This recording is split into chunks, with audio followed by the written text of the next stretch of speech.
हमारी संस्कृति, हमारे संस्कार सदा रहें हमारे साथ। सब्सक्राइब करें तिलक। प्रजापिता भगवान ब्रह्मा जी ने मुझे आप दोनों का परिचय दिया है। उन्होंने यह आदेश भी दिया है कि मैं अपनी यह पुत्री शेष भगवान को प्रदान करूं, क्योंकि यह आपकी नित्य सहचरी देवी नागमणि के अंश से ही उत्पन्न हुई है। सो हे भगवान शेषनाग, आप मेरी पुत्री का पण ग्रहण करके मुझे कृतार्थ करने की कृपा करें।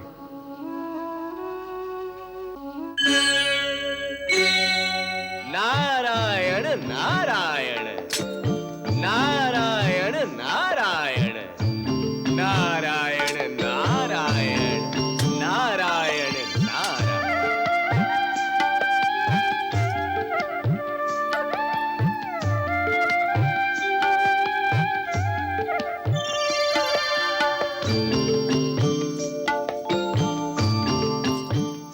आपका स्वागत है मुनिराज, स्वागत है। द्वारिका की भूमि आपकी चरण धूलि से पवित्र हुई है।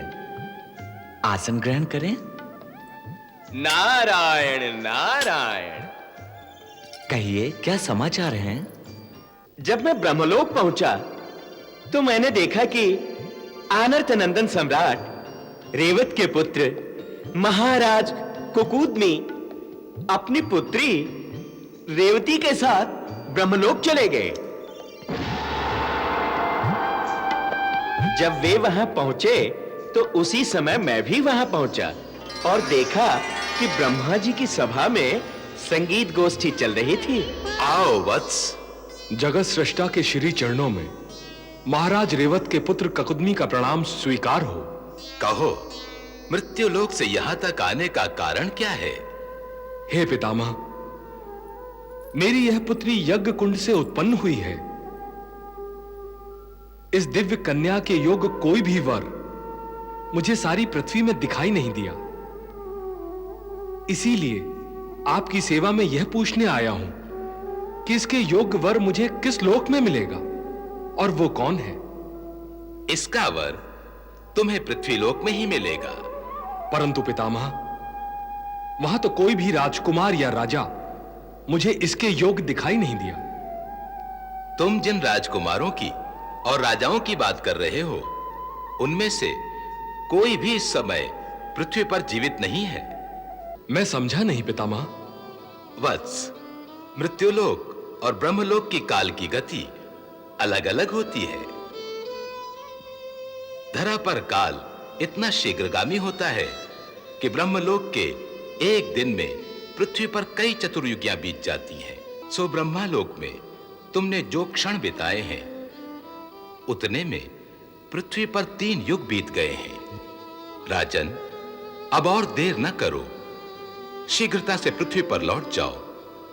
तुम्हारे जाने तक वहां द्वापर युग का अंत होने वाला है। उस समय भगवान शेषनाग मनुष्य रूप में अवतार लेकर सर्वेश्वर भगवान श्री कृष्ण के साथ धरती पर लीला कर रहे होंगे। तुम्हारी पुत्री रेवती वास्तव में भगवान शेषनाग की पत्नी और नित्य सहचरी देवी नागलक्ष्मी के अंश से ही मृत्युलोक में अपने पति भगवान अनंत की सेवा में प्रकट हुई है। आप इस कन्या का हाथ उनके हाथ में देकर न केवल अपने उत्तरदायित्व से मुक्त हो जाएंगे, वरन प्रभु की कृपा से आपको मोक्ष की प्राप्ति होगी और अनंत भगवान के श्री चरणों में निरंतर वास का अलौकिक सुख मिलेगा। ब्रह्मा जी से सुनकर मैं आपके पास चला आया हूं। नारायण नारायण। ये आपका समाचार बहुत ही शुभ है। मेरा तो रोम रोम प्रफुल्लित हो गया मुनिवर। उधर देखिए महाप्रभु, अनंत लोकों की यात्रा करते हुए आपकी भाभी और उनके पिता आकाश मार्ग से होते हुए पृथ्वीलोक की ओर आ रहे हैं। अब आप और दाऊ भैया इनके स्वागत की तैयारी करिए। मैं तो चला। नारायण नारायण।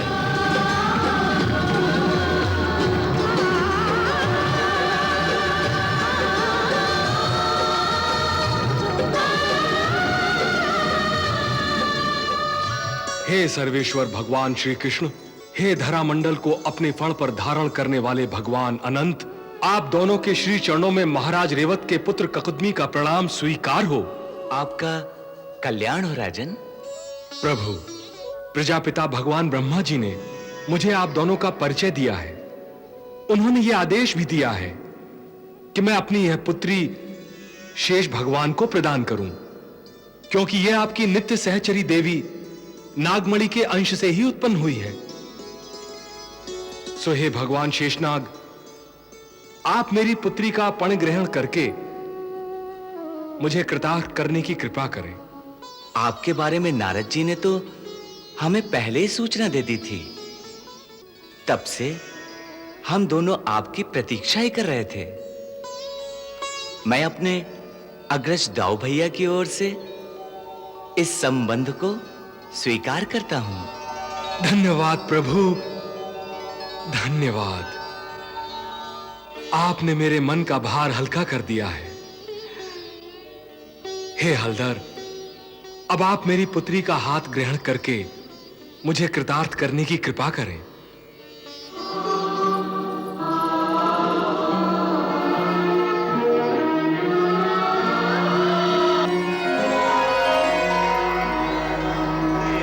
पाणिं ग्रहणीष्व पाणिना पतिव्रता महाभागा छायेवानुगता सदा।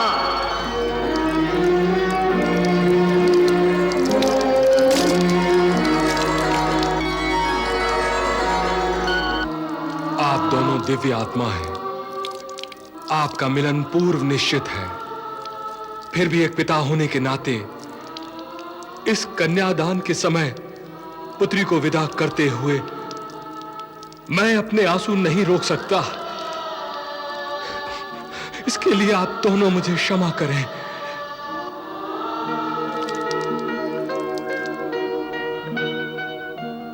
आप सर्व ऐश्वर्य संपन्न हैं, फिर भी एक पिता की आपसे यही विनती है कि अपनी इस बेटी को मैंने बड़े लाड़ से पाला है, इसे सर्वदा सुखी रखना।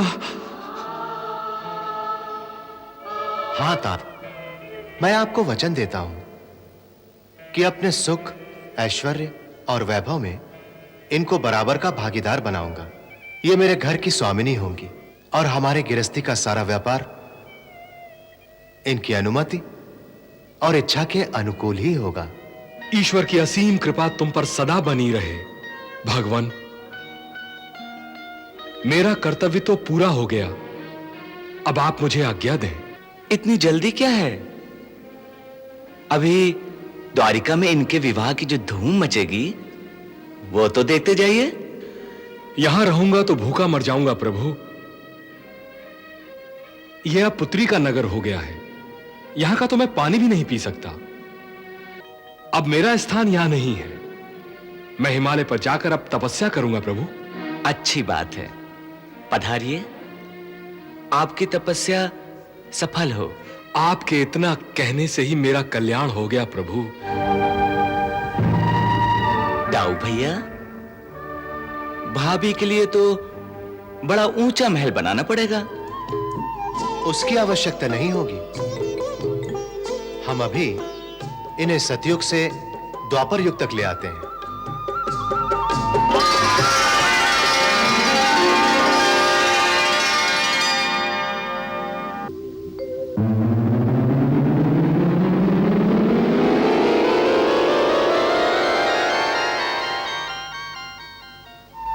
भैया, भाभी, आप दोनों को बधाई हो। अब मेरा यहां क्या काम? आप दोनों बातें करिए, मैं जाकर नगरवासियों को आपके विवाह की सूचना देता हूं।